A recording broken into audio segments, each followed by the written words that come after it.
ladies and gentlemen, ghouls and Cretan's friends and foes. Pre-patch for the DLC for Iratus, Lord of the Dead, has arrived. This includes changes mechanical and balance-wise, so we'll be digging into everything that there is. And this could be the last update post I have for you, because Iratus, Wrath of the Necromancer, is releasing on October 26th, 2020. And to show how excited I am, I have a special gift for all of you. Some of you might think of it as a curse, but sometimes blessings work that way. Hello, 'tis I, the elusive Facecam. You can take this opportunity to let me know if you like the Facecam or don't like the Facecam. It probably wouldn't be this big in an actual series, but I thought it was cute how it kind of fits with this black bar here. It's just like the perfect size. There's nothing over on this side, you know? So I thought, empty space, my face. That's how this works, right?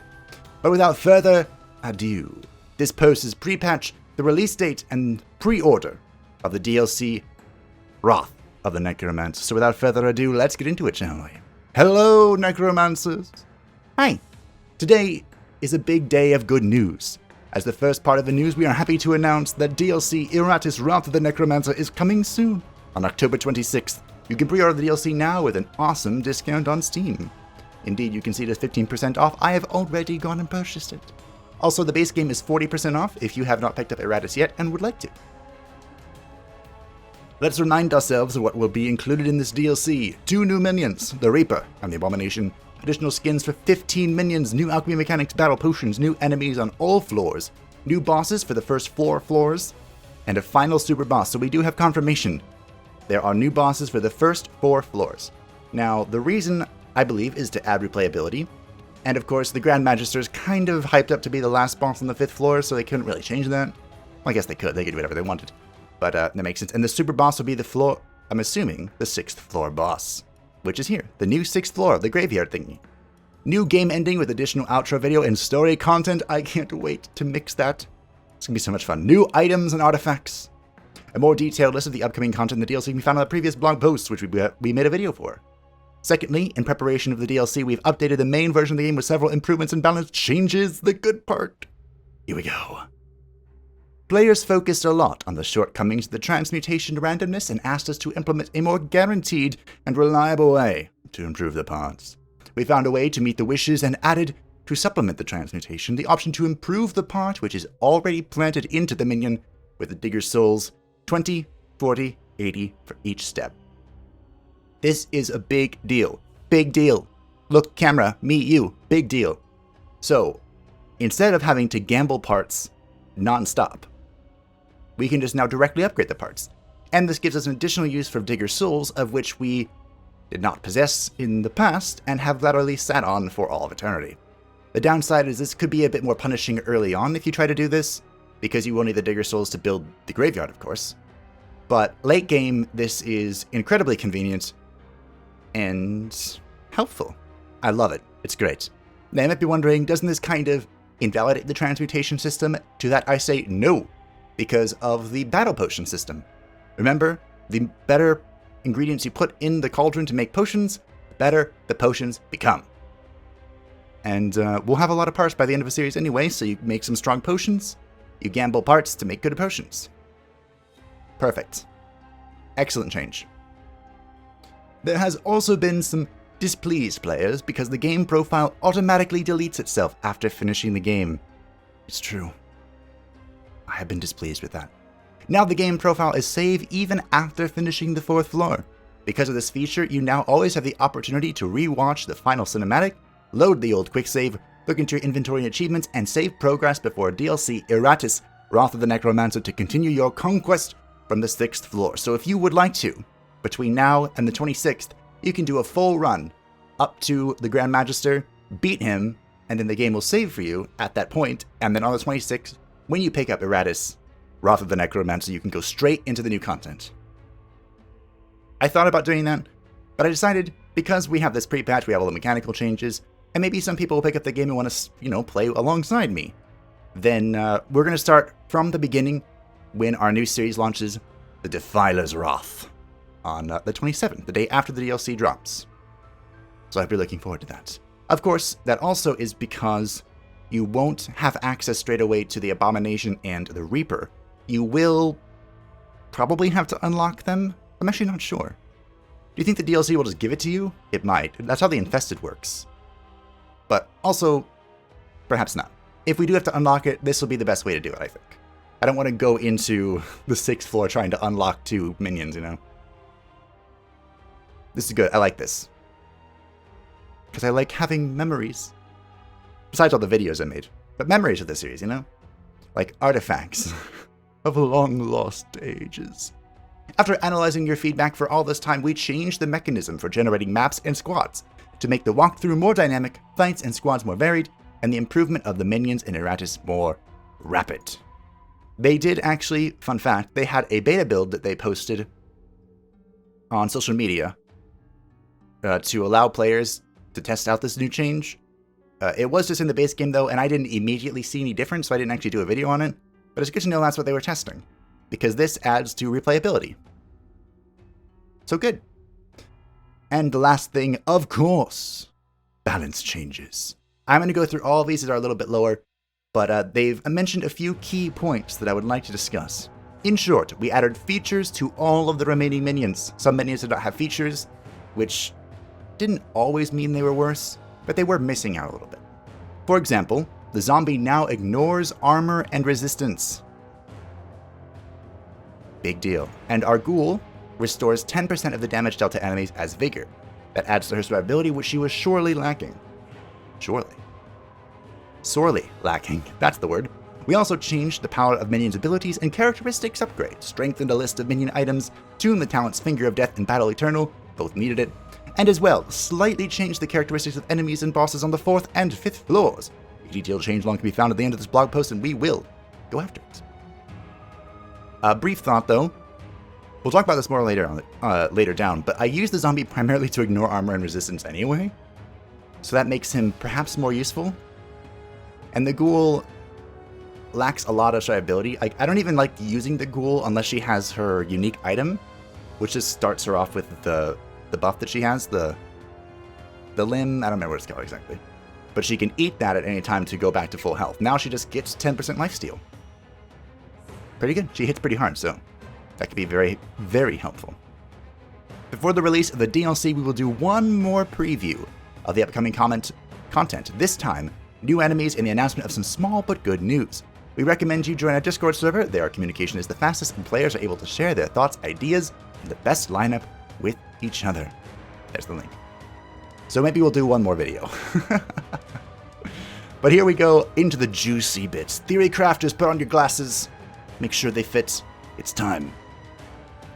The zombie is up first. Feature added, ignores armor and resistance. My favorite use for the zombie is to use 2 of them to beat the crap out of the Inventor.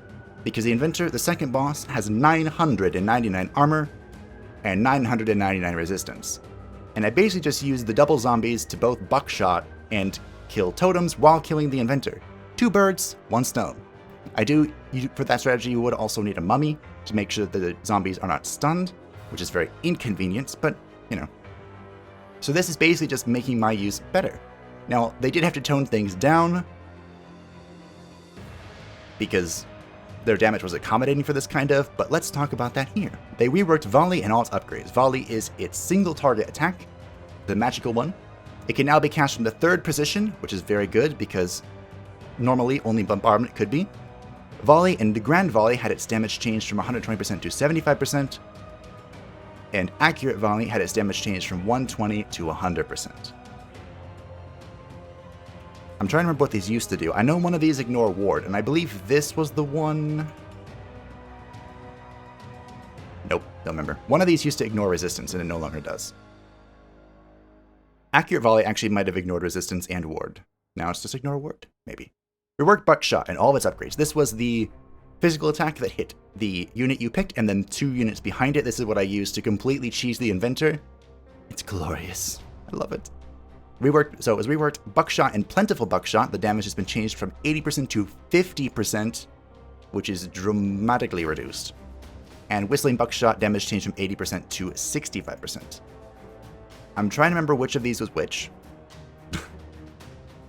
I think this Whistling Buckshot was the one that kept it aiming the way it did, but it now ignored armor, and the Plentiful Buckshot was the one that hit everyone. So, damage reductions across the board. Unfortunate, but unsurprising. Speaking of damage reductions, Bombardment.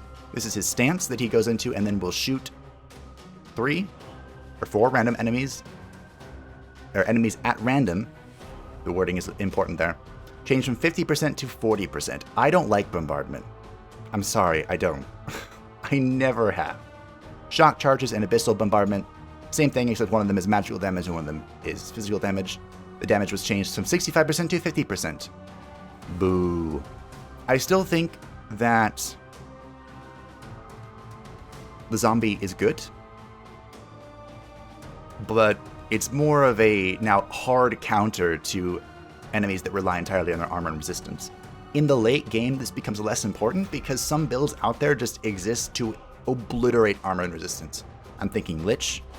If you have an offensive Lich with the clouds, the Fallen Dampier we use to great efficacy. She can strip armor, she can strip resistance, it doesn't matter. She's the best. I'm a bit biased. And of course, if you're using the Acid Gland, which has a 25% chance on hit to strip the target of armor and resistance. So, kind of what wears off late game, but it is a very good counter to heavy armor and resistance, and can be very strong early on depending on what you're fighting. Like the dwarves, the second floor. Oh, I hate the second floor. The zombie basically counters the second floor. Feels good. Now for the Wraith. The Wraith feature receives 3 accuracy and 3 evasion at the start of each turn until the end of combat, stacks up to 5 times. This is good. Good. Good. The Wraith, its primary means of survival is 1, to have a bunch of block and ward. But 2, to have its unique item, which gives it 5 evasion, I believe, for each block and ward that you have. Now, not only do you have that, but you can add 15 to that, of course, gained over 5 turns, to make it even more defensive. And then, of course, additional accuracy is awesome, in case... I mean, for the most part, I still want to try and get everyone up to 130, but you might be able to dodge out on one point with the Wraith because of this. Or, you know, if something is incredibly invasive, this helps us overcome that. I think this just made the Wraith better. Speaking of making the Wraith better, the Dread bonus upgrade has changed from 3 to 4. So now every time you upgrade Dread, the Wraith will gain 4 Dread instead of 3. Small, but significant upgrade. The Wraith just got better. Pretty good. Pretty much better. Mummy upgrading Dread bonus changed from 2 to 3. Now, I didn't see this one coming. We used a lot of mummies. Mummies are in a very good spot because of their change to their laser beam and with their unique item. They just are all tanky. You can't kill them. So making them even more offensive is just all around good. Good job, mummies. We'll be seeing more of you. For the Lich also received just a flat upgrade. Command Undead and Ineffable Command. This is his buff on a nearby ally that sends them forward 3 positions, or with the Ineffable Command sends the Lich backwards. Attack and Dread bonus has been changed from 14 to 18. So now when you buff them, they gain 4 more attack and Dread. Just a flat upgrade.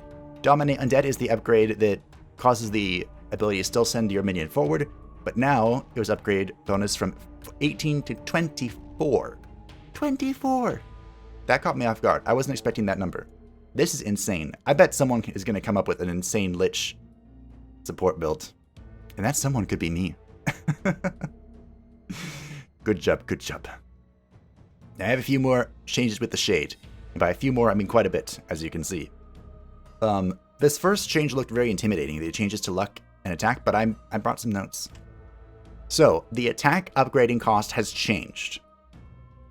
And the significant thing here is that it used to cost 30 points total to get to max attack, and now it costs 40. So that was a direct nerf. There were 4 upgrades total, and now there are 5. So my assumption here is the bonus has not changed, which I'm assuming means the attack has stayed the same. So they basically just made it longer to reach max attack with the Shade, which kind of makes sense. Kind of.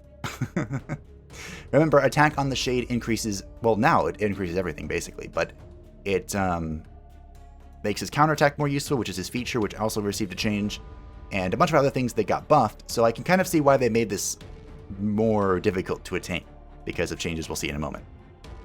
They did the exact same thing with luck. They modified its cost change. It used to cost 31 points total. Now it costs 28 total. And instead of taking 6 upgrades, it takes 7 to reach max.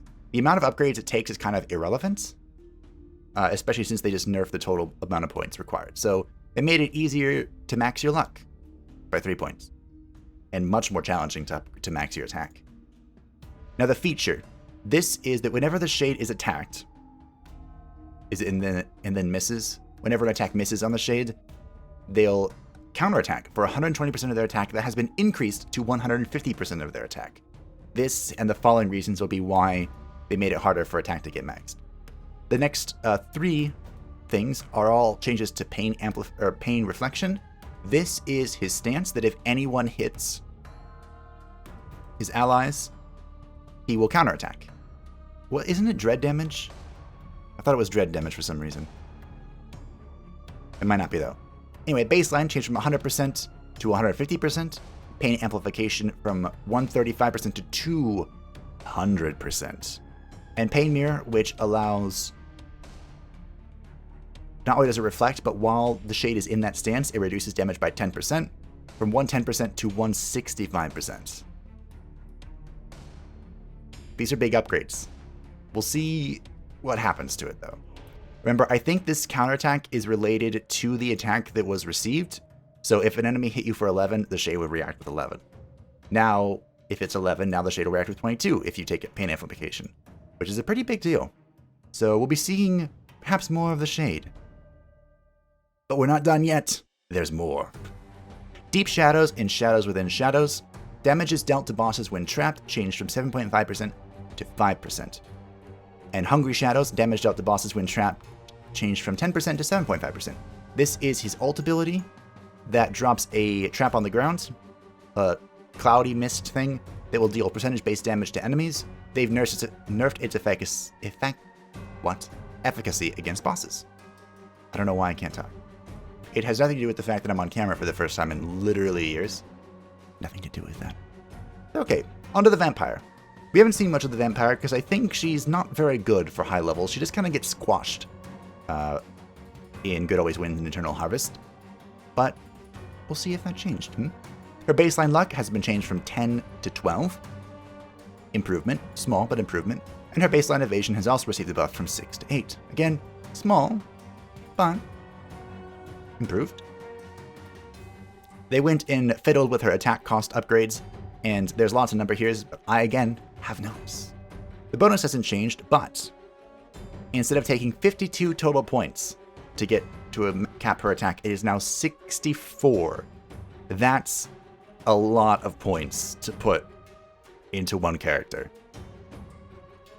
So I think this just pushed her further into the ancillary support class, especially since they buffed her Mesmerize. The amount of restored mana changed from 15 to 20. I believe this is the upgrade for her ability that stabs herself. Sounds terrible, but what it does. Stabs herself and returns Wrath. You can upgrade that to restore mana instead. Wait, is that right? That might not be right. Doesn't that now reset talents? Okay, I don't know what this does. But the point is, it gives you more mana now. Again, I think the Vampire is still stuck in an ancillary support position. Poor Vamp. One day you might be the brawler you were always meant to be. If you're playing on More Pain or Cakewalk, you can just throw in the front line and have a grand old time. That's what I did. It's good fun. Onto the Lost Soul. Her baseline accuracy was changed from 98 to 99 at 1 point in accuracy. It's 1 point. But hey, more accuracy is more accuracy. Her baseline luck was changed from 3 to 6, and her baseline evasion was changed from 3 to 6. Good. Feature added. 50% chance to redirect any attack to an ally standing in front of them. This is important. Typically with the Lost Soul, I like her in the 4th position, but now you have to be mindful that an attack on her might hit your 3rd position person, who is probably also a relatively squishy character. So you know. I feel like this will be more of a hindrance than a help. but it does counteract her squishy nature a little bit. I imagine also you could do some really funny things with this. Just incredibly hilarious things. Because a lot of attacks were changed, or a lot of defensive spells were changed to warden abilities, where you select one person and then you take all the attacks to them. I wonder if you could, like, have a chain of redirects in your team. The memes, they're great. The Bone Golem. He's so perfect he didn't receive any changes except he was given a new toy. Feature added. When the Bone Golem dies, all enemies receive 200% physical damage. Now, my first thought with this was, does this work when the Bone Golem explodes? I don't need this anymore. When the Bone Golem throws itself at the enemies, does this then proc? I don't know. Could be a fun test, though. Also, the Bone Golem is usually in the very front, so him dying is usually a happy little accident. Even though Ossifrage, the Unbreakable, never died. Fallen Dampier. Baseline attack changed from 15 to 17 to 18 to 20. Baseline Dread changed from 13 to 15 to 16 to 18. She's grown more offensive. Wonderful. Baseline Accuracy changed from 91 to 95. Baseline Luck changed from 30 to 25. Baseline Evasion changed from 14 to 10. And Upgrading Evasion bonus changed from 3 to 4. Now, for the change to her Evasion to... I wonder if this just baselines. If she upgrades Evasion 4 times, then in the end, it's the same amount that you end up with. But if it's 5 or more, then she has 1 or more Evasion total. These are minor changes, but what they've done is they've made her more aggressive. And remember that with her counterattack that heals her for how much damage she deals, this also makes her more survivable. A little bit. But, you know, a little bit goes a long way. They do have an empty bullet point here. I'm not sure if they just forgot to put something, or if they just accidentally put an additional bullet point. Don't know. Oh well. The Fallen Dampier basically got better. It is unfortunate they nerfed her luck by 5, but... What's 5 at the end of the day? Didn't I just get done saying a little bit goes a long way? For the Ghoul, feature added, restores 10% of the damage dealt to enemies as Vigor. This is a big deal. How many times have we seen a character basically come online because we got the little thing, the vampire fang, whatever it is that gives you healing. It's like 15% of damage dealt comes back as health. Now, the Ghoul does this at 10% all the time. And you could, if you're mad, you could stack the vampire fang on top of that, which would be 25% if it's just additive. Ooh. Are we going to see Frontline Ghoul? I doubt it. She's so squishy, but never lose hope. Never lose hope on a good meme. Repelling Mark and Repulsive Mark have had their attack, dread, luck, and evasion bonus changed from 8 to 12. That's a big deal. That's plus 16 in stats. Alluring Mark has been changed from 10 to 16. This is her single target buff. I believe it lasts 2 turns. So that's kind of unfortunate, but it's good. The Ghoul just got better. I imagine what this would do is just allow you to start the Ghoul in like the 3rd-ish position and like turn 1 buff someone, and then turn 2 you can go in and attack someone once debuffs have been applied with whatever it is that deals bonus damage to debuffs. Good stuff. So that's all of the minion balance changes. I think they're all really good. The only one that's a bit unfortunate, this one came out of nowhere, but hey, I'll take it. The only one that's unfortunate, I think I skipped it, was the vampire change here. It's so expensive now to upgrade her attack. It's so expensive. And remember, a lot of her survivability comes from the fact that she lifesteals half the damage she deals, thanks to her ult, so unfortunate. But everything else I felt was pretty good. The Dampier's gonna be stronger. I'm here for it. I am here for it. So now that we have gone through all of the minion changes, let's go through the minion item changes. The Mutant Claw. Bonus damage dealt to bosses and elite enemies has changed from 20% to 25%. Great. I'm still not going to use it. But in the exact same vein, they have changed the skin of Alabaster. Bonus to reduce damage taken from bosses and elites enemies changed from 20% to 25%. 5% increase. I think I've used the skin of Alabaster once, and it was just because my character didn't have anything equipped, and I just threw it there. Both of these are in the exact same vein. More is more. Essence of Mind, the amount of mana restored per damage dealt, changed from 15% to 20%. Now I know I just scoffed at a 5% increase, but that's good. That's good. There's a popular build that involves the Lich, and the Lich's ultimate ability, the Skullfall. Armageddon is the best upgrade, obviously, don't at me. But using Essence of Mind with Skullfall, it basically just returns all your mana. And now it'll do it better. Looks good to me. Burning Blood, the amount of wrath restored per damage dealt has been increased from 15% to 25%. I've never actually used this, but could be good. Could be good. I'm trying to think of how I generated wrath. For the most part, I don't really make builds that rely on wrath a whole lot. The Lich build I just mentioned kind of does. But with the Abode of Wrath constructed to max, you get 40 at the start of combat. And that's pretty much just been enough for me. I've never really used Burning Blood. But hey, now you can make more wrath builds. And isn't that just what everyone wants to do? The next two are both in the same vein. The counter stress attack damage from Spiked Head has been changed from 30 to 40. The counterattack magic damage from Salamander Skin has been changed from 30 to 40. I've tried making both of these work. The number is just too small. It's too small. I can't do it. Spiked Head's a tiny bit better, because you have to remember that Salamander Skin, this magic damage is mitigated by resistance. So, late game when everything has this, 15 plus resistance for no reason, this damage sucks. And 30 stress damage, well now 40 stress damage, is not a whole lot.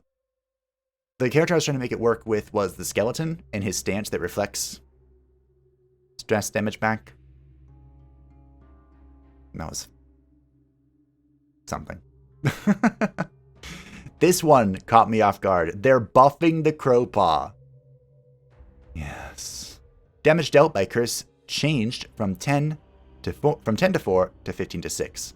So the Crow's Paw we've used many times. And what it does is that whenever a target is hit with a single attack, it will now apply a curse that ticks for 15. If they're hit with an AoE attack, it will now apply a curse that stacks for 6. This, and they buffed the opposite, the Ashes of the Burned Witch, which we took the Ashes of the Burned Witch and made a whole character around it. Damage dealt by ignition changed from 10 to 4 to 15 to 6. Again, same vein. A single target attack will light someone on fire for 15 damage, an AoE attack will light someone on fire for 6. With the Fallen Dhampir and her Magic Wrath ability, you hit 5 times. A lot of times to hit. 5 times 15 is a lot, because 5 times 10 was a lot. That's how I know. I could also math it out in my head right now, but I'm not going to. I'm totally not doing 75. 75, that's a lot. I totally didn't go on that rant just to math it out. Anyway, these are both awesome items. They're great. They're literally composition making, and now they're better. Nothing to say besides that. Now this next change was much needed. The Warrior Bones and the Wizard Bones. They both do the same thing, just the opposite. For the Warrior Bones, it reduces physical damage that a minion will receive from 40% to now 50%. But its penalty is that it increases the magic damage they take. That used to be 40% as well, but now it's been nerfed to 25%. That is meaningful. We now actually might use these bones. The majority of the enemies we encounter are physical based, most of them. So, I can't account for new enemies, bosses, and whatever, but 50% damage reduction to most enemies is worth the 25% vulnerability to some, I think. And of course the Wizard Bones, the exact same thing. Incoming magic damage is reduced by 50%, but incoming physical damage is increased by 25% instead of 40%. So this was a much needed change. These are actually in play now, I think. Whereas before I wouldn't equip them no matter what. I think I equipped it once, and it was for an experiment. But now I think these are in play. I think these could be actual items that I actually use. Good change. Bloated Flesh. Restoration of Vigor for each unfilled squad slot changed from 6 to 12. This has been doubled in efficacy.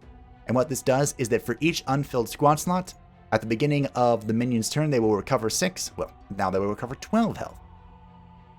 I tried using this in the past with the YOLO Solo Lich. So the Lich had the Burning Blood or whatever it was that gives you stats based on each unfilled squad slot, and then I had the Bloated Flesh. It turns out that 18 health is not enough to make a difference. It's not. I was way better off using the Vampire Fangs to get healing off of the Bone Spike. Now we're looking at 36 health per turn. That's a bit more manageable, I think. It still seems small in the grand scheme of things, especially when we had a mummy that was like over 200 health. But hey, it's now better. This might be more of an early game thing, like actually feasible early game thing now. But I still think Fangs is going to be the way to go. I still think so. Hero's Blood. Damage bonus changed from 50% to 100%. If I remember correctly, this could be wrong. I believe the Hero's Blood increased the damage bonus, or gave a damage bonus at the first turn for 50%. Now it's been doubled to 100%. So the first turn, your minion will deal 100% damage. There's a lot of weird shenanigans you can do with this that might make it worth it. It might. I don't know why, but the headhunter won't leave my head. It's because he misses his so much. I'm thinking of the headhunter for this. But usually when I think of headhunter shenanigans, you try and get as much wrath as possible to just spam out the bounty. But I'm sure someone can come up with something. The Witchkin Sash. The next three are all kind of in the same vein. The Witchkin spell power bonus changed from 4 to 5. This is a terrible item. I mean, you equip this if you have nothing else, right? So, yay, improvement. Bane Aura spell power bonus changed from 12 to 15. I've actually equipped this item, and now it's better. And the Unholy Water, I believe this can be found on the 4th floor or later. That might not be true. Spell power bonus changed from 18 to 25. We did a spell power build in our last series, the Meme Sendence. And now it's better. That's really all there is to it. Yeah. Cannibals Jaw. These next two are also in a similar vein. The last two items that got changed. And before we get to it, I just want to say, not to plant any seeds in your mind or anything, I don't like these builds. These are the builds that involve your minions dying. But there are builds out there that exist using this with like summons and stuff, and sacrifice using the Lich. So you can do this if you want to. With Cannibals Jaw, whenever a minion dies, the minion that has this equip will gain Attack and Dread, and it used to be 12. Now it's 24. It's now insane compared to what it was before. It's now the equivalent of 2 minions dying from what it was. So it's an improvement. And if you like this type of build, you're going to be happy. Vulture's Feather, the exact same thing. Whenever a friendly minion died, you used to receive 10 luck, 10 accuracy, and 10 evasion. Now you receive 16 luck, 18 accuracy, and 12 evasion. I'm not sure why they made all the numbers different, but hey, they can do whatever they want. So these two abilities, or these two items, again, they're not my cup of tea, but if you enjoy the sacrificial minion builds, they got better. And I believe this does count when the Bone Golem blows himself up, if you like making sacrificial Bone Golems. On to the spells. There are only 2 spells that are modified, and it were the 2 spells that needed it most. The Finger of Death has been changed a few times because it's just good. And it was so good that players basically rushed to Finger of Death, and it just carried them the rest of the game. That's not quite the case anymore, but it's still just freaking good. Finger of Death, remember, is the spell down the magic tree that ignores ward, removes ward, and then dealt percentage-based damage. So its baseline damage was changed from 50% of max health bosses 10% to 25% of the max health with bosses 5%. That's a big nerf. But to compensate for that, they increased the efficiency the spell power had on it. So damage bonus based on spell power was changed from 0.15% with bosses 0.03% to 0.25%, with bosses 0.05%. So they basically almost doubled the scaling of the spell power buff. Again, I think the big part of Finger of Death that's so strong is, and by the way, it's damage to health and sanity. That was kind of the cheese. You would pop it, deal 50% sanity, and then have the shade kill them with the grip. That's been changed a few times. So I don't think that works anymore. But it still does a lot of damage. The big thing about the Finger of Death, though, was that it removed all blocks and wards, and it starts chunking people down to allow, you know, the rest of your minions to carry the rest of the way. That's what makes Finger of Death really strong. So I think it's still good. I still think it's remarkably strong. But now it's less win the game immediately thing. Battle Eternal. This has been modified a few times because it used to be too expensive, and then it was just like a full heal, and then it was nerfed, and then it was like okay, but still too expensive, and they've gone ahead and reduced its mana again from 85 to 75. This is the spell down the Ire Tree that will restore 50 health to your minions, I believe. Because what it used to do is usually heal everyone, right? And that's why it was only really good with stress builds even. I think. And now I think it only heals your minions for 50. And I'm pretty sure the spell power effect is still to increase the healing amount. I would like to see the spell power effect change to reducing its mana cost. Imagine if you could just throw out like 40 mana, 50 heals to your team. That'd be pretty good. Maybe that's why they didn't change it. What do I know about balance? Just have fun. That's what we're here to do. There have been a few boss changes. Slightly changed the characteristics of enemies on the 4th floor at all difficulties. They have decreased attack and increased accuracy, which is kind of unfortunate. On the 4th floor, if you're working for an invasion build, you're kind of at the point where the evasion build is just now coming online. So if you were rocking evasion, you're about to find a lot more accuracy. Although with the floor changes, the map layout changes, I don't know if you can get there earlier. Maybe. That'd be cool. They also slightly changed the characteristics of enemies on the 5th floor at all difficulties. Attack, vigor, and sanity amount has been decreased, but they have increased other characteristics.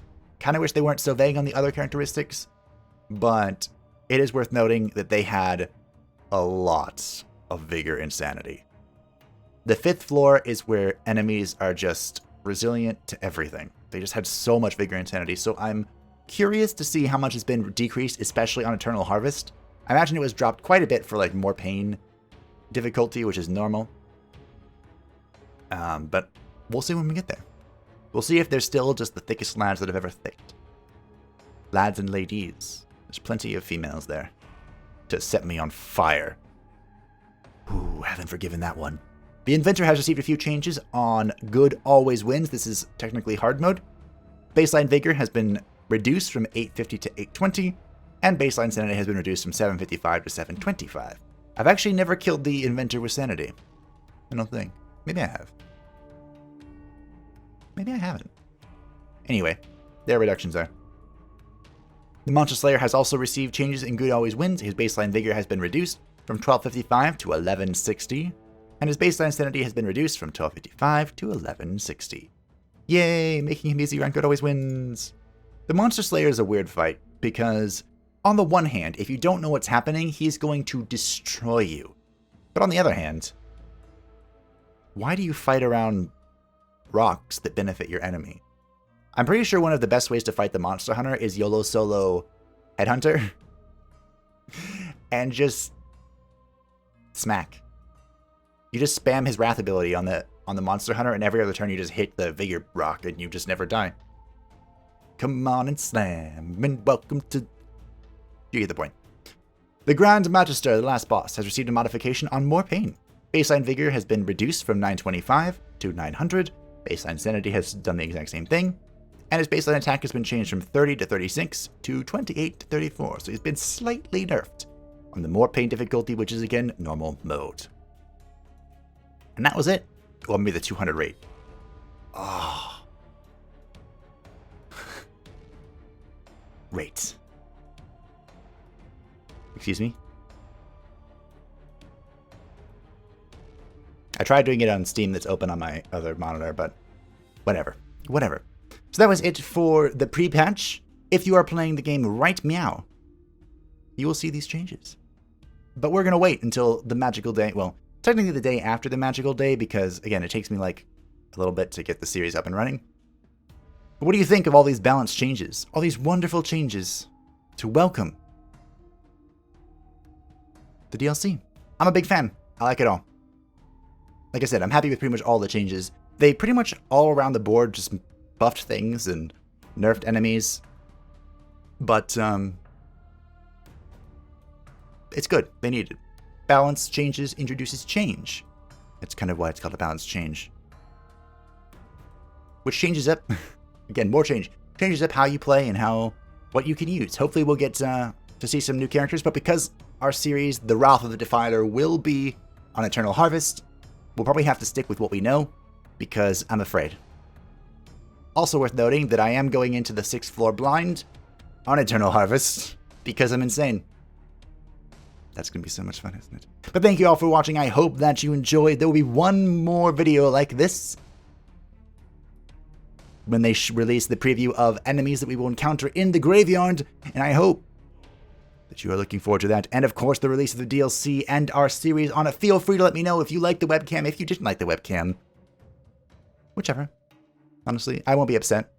In fact, I might like it, because then I'm not staring at a light. I did turn it away to make it more bearable, but, you know.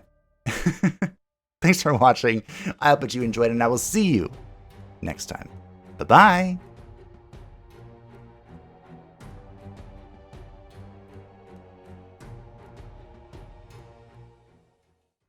The dark side of the Force is a pathway to many abilities some consider to be unnatural.